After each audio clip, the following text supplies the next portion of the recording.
की नामूस को छेड़ेगा, मैं इस असेंबली को आग लगा दूंगा, इस मुल्क को आग लगा दूंगा, इस असेंबली को आग लगा दूंगा जिसमें नबी की नबूवत में पीछे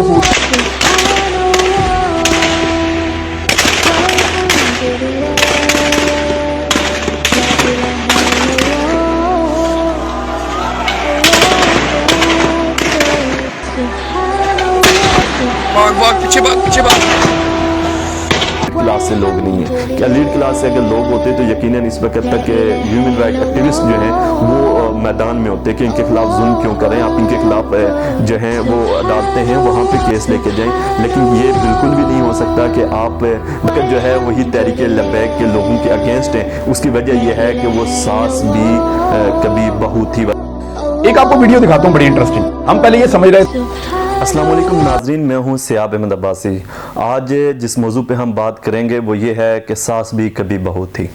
गुज़िश्ता दिनों हमने देखा कि तहरीक लब्बैक पाकिस्तान की तरफ से जो है एहतजाजी मुज़ाहरे किए गए। साद रिजवी की गिरफ्तारी जो है वो लाहौर के अंदर से होती है, तो उसके जवाब में पूरे पाकिस्तान के अंदर एहतजाजी मुज़ाहरे किए गए।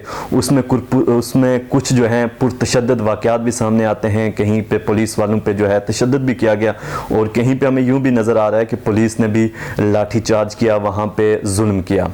तो इस सारी कहानी के आगे सबसे पहले हम ये देखते हैं कि आज वफाकी वज़ीर जो शेख रशीद साहब हैं वो 2018 के अंदर 17 जनवरी 2018 के अंदर लाहौर के अंदर एक जलसा होता है।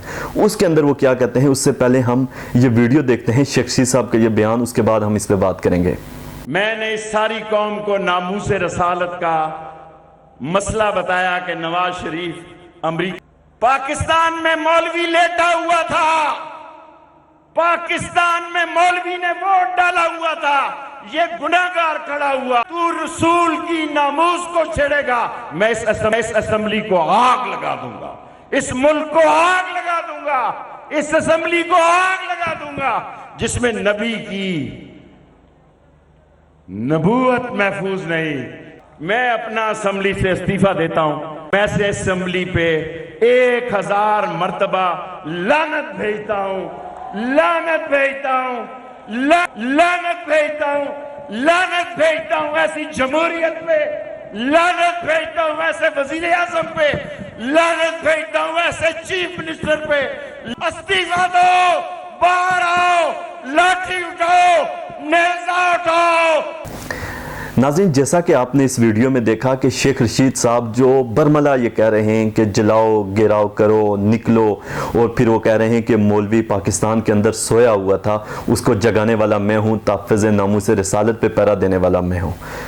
ये आप आज के तनाज़र में देखें तो फिर आपको यही लगेगा कि सास भी कभी बहू थी कि वही शेख रशीद साहब जब कल नून लीग की हुकूमत थी तो उसके अगेंस्ट किस तरीके से जो है ताफ़िज़ नामूस रिसालत का कार्ड खेल रहे हैं, और आज जब पीटीआई की हुकूमत है और शेख रशीद साहब वफाकी वज़ीर हैं तो उसी जमात के ऊपर पाबंदियाँ लगाई जा रही हैं। वे बात करें तहरीक लब्बैक के ऊपर पाबंदी लगा, आज जो है वो साद रिजवी को भी जो है 4th शेड्यूल लिस्ट में डाल दिया गया। तो अब सवाल ये पैदा होता है कि जनाब आपने फिर ऊपर से ऐसे लोगों पर भी क्रैकडाउन करना शुरू कर दिया है जो तहरीक लब्बैक लिए निकले थे या जिन्होंने एहतजाजी मुज़ाहरों में शिरकत की थी। तो हम ये देखते हैं कि उसमें हमें इस तरह की भी वीडियोस नज़र आ रही हैं जिसमें खुलम खुला जो है इंसानी हकूक़ की पामाली हो रही है। इस तरीके से जो है वो तशद्दुद किया जा रहा है। मैंने जो पहले भी कहा था कि जो पुलिस पे भी जो तशद्दुद हुआ उसको भी मैं पुरजोर तरीके से मजम्मत करता हूँ कि जो पुलिस के ऊपर तशद्दुद किया गया था, ये किसी भी इंडिविजुअल फ़र्द को ये हक नहीं बनता कि वो कानून को अपने हाथ में ले और इस तरह वो भी बावर्दी पुलिस वालों पे हाथ डालें। उसकी भी मैं पुरजोर मजम्मत करता हूँ, वो भी गलत था। लेकिन अब जो कुछ हो रहा है, अब जो रियासत कर रही है, रियासत क्योंकि माँ जैसी होती है, उसमें जो लोग इन्वॉल्व थे उनको वीडियो फुटेजेस के जरिए उन लोगों को जो है वो सज़ा ज़रूर मिलनी चाहिए जिन्होंने कानून को अपने हाथ में लिया, जिन्होंने जलाओ गिराव किया। अब इस जलाओ गिराव की अगर हम बात करें तो हमें कुछ फुटेजेस ऐसे भी नज़र आ रही हैं जिसमें पुलिस भी खुद जो है कुछ एम्बुलेंसेस को तोड़ रही है, आग लगा रही है। अब इसका जो ये जो इसका फैसला है वो कौन करेगा।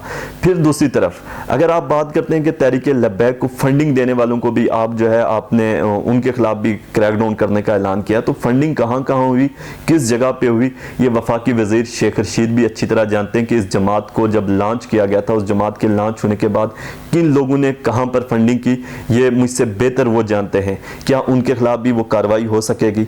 फिर वफाकी वजीर शेख रशीद साहब जो कल तक रियासत के खिलाफ लोगों को उकसाते थे, रियासत के खिलाफ लोगों के साथ, रियासत के खिलाफ लोगों को बगावत करने पर उकसाते थे, क्या शेख रशीद साहब का भी कहीं एहतसाब होगा? क्या शेख रशीद साहब खुद ही बरमला ये नहीं कह रहे इसी वीडियो के अंदर, जो आपने वीडियो देखी जिसमें ये कह रहे हैं कि मौलवी पाकिस्तान के अंदर सो रहा है, उसको जगाने वाला मैं हूँ। वही अवामी तहरीक की तरफ से सानिया मॉडल टाउन के खिलाफ एहतजाजी धरना होता है जो लाहौर के अंदर होता है। लाहौर के अंदर ये इस जलसे में तहरीक इंसाफ भी इस जलसे के अंदर गई थी, उसके बाद पाकिस्तान पीपल पार्टी के आसफ अली जरदारी भी इस जलसे के अंदर मौजूद थे। इसी जलसे के अंदर शेख रशीद साहब मजहबी कार्ड का इस्तेमाल करते हुए उसमें कहते हैं कि इस असेंबली पे बैठना मेरे लिए हराम है, इस असेंबली के खिलाफ मैं इस्तीफा दूंगा। और उसी असेंबली के खिलाफ शेख रशीद जो हैं वो पार्लियामेंट से रिजाइन करते हैं और अपना इस्तीफा पेश कर देते हैं।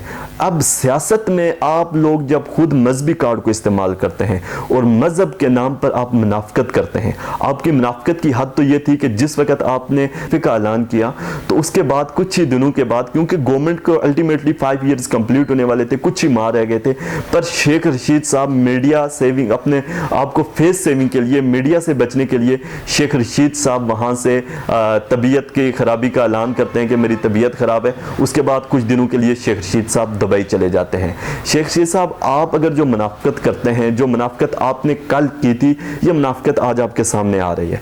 कल तहरीक लब्बैक के लोग ठीक थे, ठीक इस वजह से थे क्योंकि आपकी सियासी पार्टी सियासी हरीफ के खिलाफ ये तहरीक लब्बैक का एहतजाज कर रही थी।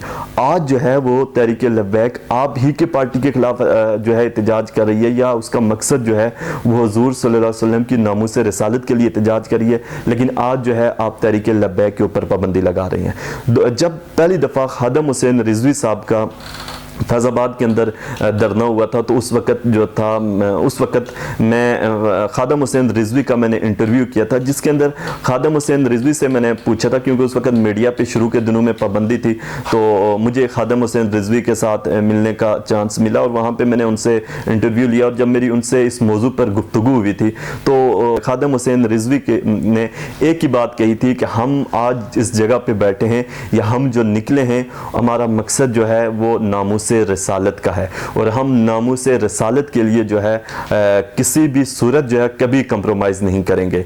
ये वो इनिशियल फेज़ था जब तहरीक लब्बैक पाकिस्तान लॉन्च हो रही थी या तहरीक लब्बैक पाकिस्तान बन रही थी।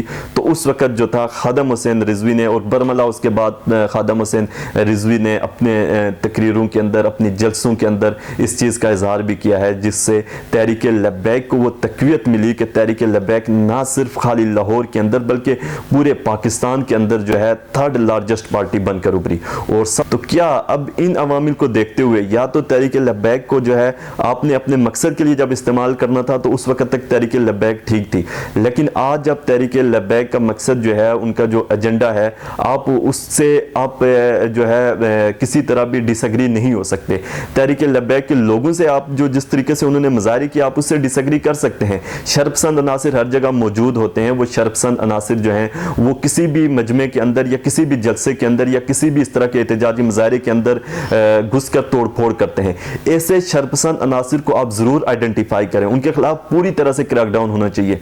पर अफसोस ये है कि उन शर्पसंद अनासिर के अलावा आप ऐसे लोगों को भी इस वक्त उनके खिलाफ भी क्रैकडाउन कर रहे हैं जो तहरीक लब्बैक का हिस्सा थे। क्या तहरीक लब्बैक का हिस्सा, आप देखें कि अगर आप पूरी इस तहरीक का अगर जायज़ा लें और उसके ऊपर अगर आप इसकी स्टडी करें, तो तहरीक लब्बैक पाकिस्तान के अंदर जो लोग हैं, जो चलने वाले लोग हैं, वो मुतवस्सित तबके से हैं या वो मिडिल क्लास या लोअर मिडिल क्लास लोग हैं जो तहरीक लब्बैक को सपोर्ट कर रहे थे, और वो लोग एहतजाज कर रहे थे। लेकिन हमने ये देखा कि उसका रिजल्ट ये निकला कि आज तहरीक लब्बैक के पाकिस्तान के साथ चलने वाले जो लोग थे, आपने उनके घरों के अंदर घुसकर 4 दीवारी के तकद्दस को भी पामाल किया, आपने उनको गिरफ्तार करके जेलों में डाल दिया। और जेलों में गिरफ्तार करने के बाद जिस तरह से उनकी वीडियोस वायरल हो रही हैं, ये जो है इंसानी हकूक की खिलाफ वर्जी है। इस इंसानी हकूक की खिलाफ वर्जी को जब मैंने पहली दफ़ा ये वीडियो देखी इन दिनों के अंदर, जब तशद्दुद की जो वीडियो देखी, जेल के अंदर से आई जो वीडियोस आपने भी देखी, उन वीडियोस को देख बरे सगीर के अंदर अंग्रेज़ों के होने वाले मजालिम को जब मैंने पढ़ा और फिर मेरे अंदर जब पहली वीडियो देखी तो मेरे अंदर मेरे दिमाग में वही नक्शा सामने आ गया जिस तरह बरे सगीर के अंदर अंग्रेज़ों ने जुल्म किया था। शायद ऐसा जुल्म उन्होंने भी नहीं किया था सरेआम जिस तरह इस वक्त तहरीक लब्बैक पाकिस्तान के लोगों के ऊपर जुल्म किया जा रहा है।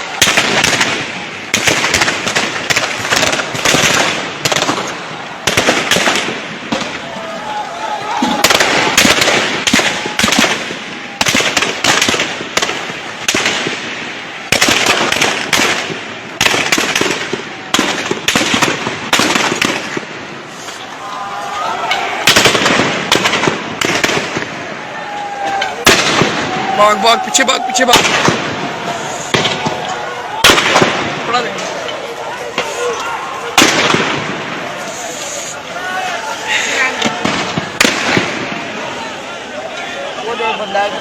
अबू जान के पास खड़ा, अबू जान के पास खड़ा हो। में तहरीक लब्बैक की किसी भी तरह की इस तरह की एक्टिविटी जो इस मुल्क में बदअमनी फैलाने का बायस बनी है, जिसके अंदर जो है उन्होंने लाइन आर्डर की सिचुएशन जिससे ख़राब हुई है या जिसमें उन्होंने कानून को हाथ में लिया है, मैं इसकी भी पुरजोर मजम्मत करता हूँ। लेकिन हमारे यहाँ कुछ ऐसे लोग, कुछ ऐसे जर्नलिस्ट, लाहौर के ही एक जर्नलिस्ट हैं जिनकी एक वीडियो सोशल मीडिया पे भी काफ़ी वायरल हो रही है। 2017 के अंदर उनका स्टांस बिल्कुल मुख्तलिफ था। उसकी वजह यह थी कि वो प्रो जर्नलिस्ट। ये जो लोग वहां पे आए हैं एहतजाज करने के लिए, कौन लोग हैं? ये आशिक रसूल हैं। ये इश्क की आग में जलते हुए आए हैं। ये आशिक हैं। इनको फायदा और नुकसान समझ नहीं आता। ये दिमाग से नहीं सोचते, ये दिल से सोचते हैं। और ये आशिक रसूल हैं। आप इनको जबरदस्ती गिरफ्तार कर लेंगे, इनको मारेंगे, इनको घरों में बंद कर लेंगे, इनको वापस इनके घरों पे आप भिजवा देंगे, आप कुछ भी कर लेंगे, इनके दिल से आप नबी अकरम सल्लल्लाहु अलैहि वसल्लम की मोहब्बत आप नहीं निकाल सकेंगे। चाहिए नबी अकरम सल्लल्लाहु अलैहि वसल्लम के तरीके पर पूरा चलते हैं या नहीं चलते, लेकिन मोहब्बत पूरी करते हैं। लेकिन आशिक रसूल, मैं फिर आपको कहूंगा कि वो ऐसे नहीं सोचते। उनका सोचने का एंगल इश्क का है। वो तो इश्क की आग में पहले ही जल रहा है, आप उसको और कितना जलाएंगे। और वो और तरह सोचता है, तो आप उसको कसूरवार करार नहीं दे सकते, क्योंकि रियासत के ऊपर इन लोगों ने अटैक किया है। रियासती इदारों को और आम लोगों की इमलाक को नुकसान पहुंचाया। यानी ये इश्क नबी में कैसे अंधे हो गए कि इन्होंने गरीब का रिक्शा ही जला दिया, गरीब की रेडी जो है उसको लूट लिया। ऐसा तो नहीं होता। ये आशिकाने रसूल हमला करें तो ये जाते हैं सीधा। और मैं आशिकाने रसूल जो कह रहा हूं वो मैं इसलिए नहीं कह रहा कि ये वाकई आशिक रसूल हैं। आशिक रसूल क्या ऐसे होते हैं? उसको प्रो पीटीआई हैं, उन्होंने उस वक्त जो था उन तहरीक लब्बैक के एहतजाज करने वाले लोगों को जो है उनके ईमान का लाजमी जुज़्व करार दिया था कि वो जो उस वक्त जो प्रोटेस्ट हो रहा है वो बिल्कुल ठीक करें। लेकिन वही जो जर्नलिस्ट हैं, जो एंकर हैं, वो इस वक्त जो है वही तहरीक लब्बैक के लोगों के अगेंस्ट हैं। उसकी वजह यह है कि वो सास भी कभी बहू थी वाला चक्कर है, क्योंकि कल जो थी उनकी पार्टी प्रो जिसको वो सपोर्ट कर रहे हैं, उस पार्टी के वो पार्टी इक़्तिदार में नहीं थी, उस पार्टी के अगेंस्ट दूसरी पार्टी इक़्तिदार में थी। तो उसके लिए तहरीक लब्बैक का कल जो पहले 2017 के अंदर जो एहतजाज थे वो जायज़ हो गए और आज जो एहतजाज हो रहे हैं वो नाजायज़ हो रहे हैं, क्योंकि ये वो मुनाफिकाना चेहरा है जो मीडिया के अंदर भी बैठे हुए लोग जो हैं वो ज़ाहिर नहीं कर रहे। और शेख रशीद साहब का ये ऐलान जो उन्होंने के अंदर ऐलान किया था और उसके बाद उन्होंने मुनाफिकत की हद कर दी थी, उसके बाद वो दुबई चले गए। लेकिन आज तक भी मीडिया के अंदर भी ये जसारत पैदा नहीं हो सकती कि शेख रशीद साहब, आपने जो ऐलान किया था उसके बाद आपने जो मजहबी कार्ड खेलकर लोगों को वर्गलाया था, उसके ऊपर आपने अपना इस्तीफा पेश किया था और उसने इस्तीफा भी नहीं दिया था। बाद में आप दुबई चले गए थे, आपने वहां पे इस्तीफा अपना उन क्राउड के अंदर आपने इस्तीफा तो पेश किया था, लेकिन उसके बाद आपने इस्तीफा नहीं दिया था। तो क्या आवाम ये नहीं देखती, लोग ये नहीं जानते तहरीक लब्बैक के लोग हैं, इनके खिलाफ ये एलीट क्लास से लोग नहीं नहीं है कि एलीट क्लास से अगर लोग होते तो यकीनन इस वक्त तक ह्यूमन राइट एक्टिविस्ट जो हैं वो मैदान में होते कि इनके खिलाफ जुल्म क्यों करें, आप इनके खिलाफ जो हैं वो अदालतें हैं वहाँ पे केस लेके जाएं। लेकिन ये बिल्कुल भी नहीं हो सकता कि आप 2018 जो इमरान खान का जिसमें उन्होंने अनाउंस किया था कि जेलों के अंदर से जो है हम किसी भी तरह का जुल्म जो है वो ख़त्म कर देंगे, तो आज ऐसा क्यों हो रहा है? अगर आप ये जुल्म कर रहे हैं उन पे तो फिर इसकी वजह क्या है? आज वो सो कॉल्ड लिबरल लोग कहाँ पे हैं जो कल किसी भी जगह अगर जुल्म होता था तो उसके खिलाफ खड़े हो जाते थे? तो देखें इस पे जो है बासियत कौम हमें भी सोचना होगा, और उसमें मीडिया और सोशल मीडिया पे बैठे हुए लोग जो सिर्फ अपनी चमचागिरी करने के लिए पार्टियों को सपोर्ट करते हैं, खुदारा इस वक्त जो है आप इंसाफ की बात ज़रूर करें। अगर तहरीक लब्बैक वहाँ पे गलत कर रही है तो आप उसको भी आइडेंटिफाई करें कि उन्होंने गलत किया। लेकिन इस वक्त जो हुकूमत ने जिस तरह का क्रैकडाउन तहरीक लब्बैक के लोगों के खिलाफ कर रही है, ये भी किसी तरह जस्टिफाई नहीं हो सकता कि आप इसको जस्टिफाई कर सकें। तहरीक लब्बैक के लोगों को भी जिम्मेदारी का सबूत देना चाहिए था कि जब अगर कोई भी पार्टी अगर इतने बड़े पैमाने पर जब पहुंच जाती है तो उसके बाद वहां पे जिम्मेदार लोग होते हैं, उन्होंने जो उनका मुतालबा है वो बिल्कुल ठीक है, मुतालबा आप कर सकते हैं, आपके ईमान का ये हिस्सा है, तहफ़्फ़ुज़ नामूस रिसालत हर किसी के ईमान का हिस्सा है। लेकिन आप जब जो आपका जो मुतालबा है उससे पहले उस मुतालबे के लिए आपको एक प्रॉपर थिंक टैंक होना चाहिए आप लोगों का, उसके बाद उसको किस तरीके से हमने मनवाना है वो भी एक प्रॉपर स्ट्रेटजी होनी चाहिए। अब ये मुतालबा अगर जब आपने रखा था, गवर्नमेंट ने आपके साथ एग्रीमेंट कर लिया था जो सरेआम एग्रीमेंट भी हुआ है, लेकिन उसके बावजूद भी गवर्नमेंट वो एग्रीमेंट फुलफिल नहीं कर रही। ये हर कोई जानता है, जो भी इंटरनेशनल रिलेशंस के एक्सपर्ट हैं उनको पता है कि इसको ये जो मुतालबा रखा गया था इसको फुलफिल करना गवर्नमेंट के लिए कंडीशन फेवरेबल नहीं थी कि वो गवर्नमेंट फुलफिल कर पाए। लेकिन गवर्नमेंट ने भी यहाँ पे तहरीक लब्बैक के लोगों को डिसीव किया है, धोखा दिया है कि जो उस वक्त जो उन्होंने अपने सर से एक तरफ से प्रेशर को हैंडल करने के लिए, क्योंकि पीडीएम का भी प्रेशर चल रहा था, उस प्रेशर को डिफ्यूज करने के लिए उन्होंने उस वक्त एग्रीमेंट कर लिया था। लेकिन गवर्नमेंट को ये नहीं पता था कि ये 3, 4, 5 माह इतने जल्दी गुजर जाएंगे और उस दौरान वो डेवलपमेंट नहीं कर सकेंगे। तो आप तमाम नाज़रीन से मेरी यही गुजारिश है कि आप भी जो है हक और सच की आवाज़ के साथ रहें, और तहफ़्फ़ुज़ नामूस रिसालत जो है वो हर किसी के ईमान का हिस्सा है, खाली तहरीक लब्बैक पाकिस्तान के ईमान का हिस्सा नहीं है। तो उम्मीद है कि आपको मेरी वीडियो पसंद आई होगी। अगर इसमें किसी की भी दिल आज़ारी हुई तो उसके लिए मैं माज़रत करता हूँ।